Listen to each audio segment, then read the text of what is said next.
Naisip namang bang bansa at lisanin ng Pinas upang mabigyan kayo ng magandang bukas. Kahit mahirap ay titiisin ko para sa inyo.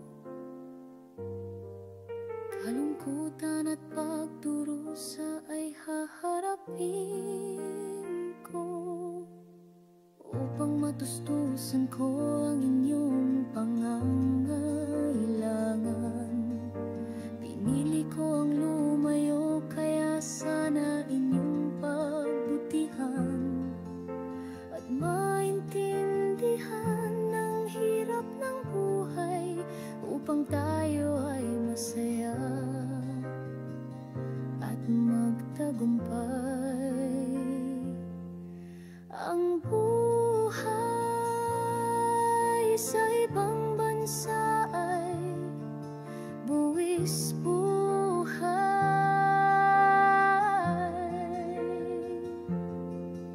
Ang buhay sa ibang bansa ay pagdurusa at pasakit. Kaya pakiusap ko sa inyo, huwag puro waldas at luho, upang sa pag-uwi ko aking pinaghirapan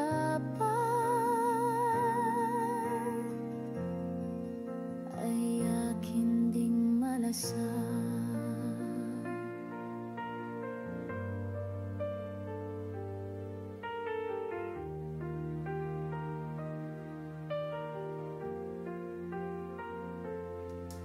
Ang alam ng iba, pag abroad ka ay mayaman na.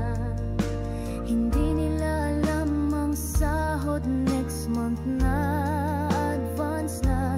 At ang ibang OFW hindi na nga nasahuran. Sinaktan pa kaya kung ika'y mangibang bansa, pag-isipan mo muna.